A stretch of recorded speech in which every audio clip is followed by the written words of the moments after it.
দিদার এই ছোটো রান্নাঘরে সবাইকে স্বাগত। আশা করি বন্ধুরা সবাই ভালো আছেন।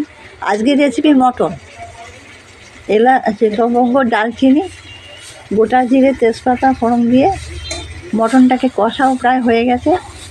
চর্বিটাকে লাস্টে দিয়ে দিয়েছি। চর্বিটা লাস্টে না দিলে চর্বিটা কিন্তু গলে যাবে। লাস্টে দিয়ে নামিয়ে দেবো, প্রেসারে দেবো, আর চর্বিটা লাস্টে কড়াই করে আবার ফোটাবো।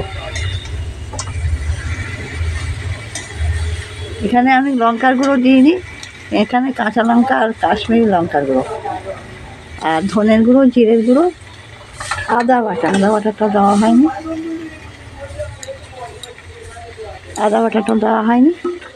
আর দিয়ে দেবো কাঁচা লঙ্কা। আলুগুলোকে ভেজে নিয়েছি দেখুন। আচ্ছা, এবারে চর্বিটা একটু ভেজে নিয়ে কিন্তু নাবিয়ে নেব। নাবিয়ে নিয়ে ওটা আবার লাস্টে দিয়ে ফোটাবো। প্রেসার থেকে মাংস বার করে কড়াতে যখন ফোটাবো তখন চর্বিটাকে লাস্টে ফোটাবো, তা নাহলে চর্বিটা কিন্তু গলে যাবে।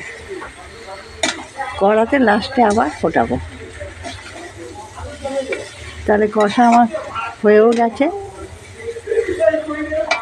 ভাজা আলু, মটন, চর্বিটাকে আলাদা করে নেব, নিয়ে সব প্রেসার কুকারে দিয়ে দেবো। পরে আবার দেখাচ্ছি। আর মশলা দিয়েছি আদা, জিরের গুঁড়ো, ধনের গুঁড়ো, টমেটো, পেঁয়াজ, রসুন, গোটা জিরে, তেজপাতা, এলাচ, লবঙ্গ, ডালচিনি। প্রেসার কুকারে 5টা সিটি দিয়ে 10 মিনিট গ্যাস কমিয়ে রেখেছিলাম। প্রেসারে মটনটা দিয়েছিলাম, একদম যেমনটি দরকার ঠিক তেমনটি সেদ্ধ হয়ে গেছে। আমি হাত দিয়ে দেখেই নিয়েছি আগে, একদম নরম হয়ে গেছে। চর্বিগুলো এবারে আমি দিয়ে দিয়েছি।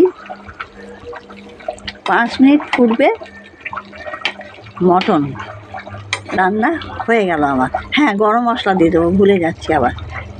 চর্বিটা দেওয়ার পরে 5 মিনিট, বেশি রিচ করে দিই গরম বলে অল্প তেল মশলা দিয়ে রান্না করলাম, কিন্তু বন্ধুরা এখন বেশি তেল মশলা খেলেই শরীর খারাপ করবে।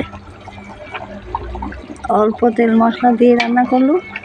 দিয়ে দেবো গরম মশলা। এখানে ঘিও দেবো না, ঘি দেওয়া যায় কিন্তু ঘি আর আমি দেবো না।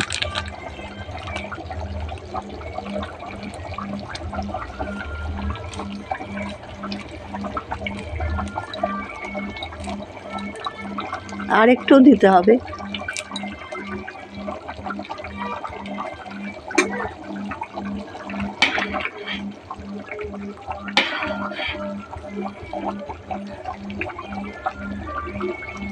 যেহেতু চর্বি দিয়েছি, ভেজে রাখা চর্বিগুলো লাস্টে দিয়েছি, সেই জন্য আর 5 মিনিট ফোটাবো। এই রেসিপিটি আপনাদের কেমন লাগলো? এই মটনের রেসিপিটি একদম নরমও হয়ে গেছে, আর বেশি রিচ নয়, হালকা। কাঁচা লঙ্কা দিয়ে করেছি, আর দিয়েছি কাশ্মীরি লঙ্কার গুঁড়ো।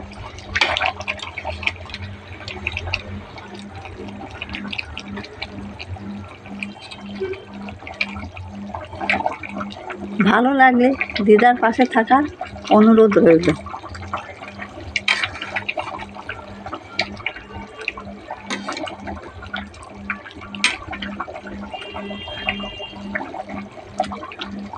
আর 2-1 মিনিট ফুটলে আমি গ্যাস অফ করে দেবো। মটন আমার রেডি। এটা কষা কষা করছি না, এটা একটু হালকা করেই রান্না করলাম।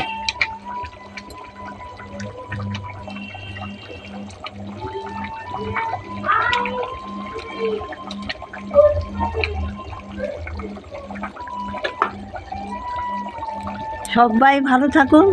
নমস্কার।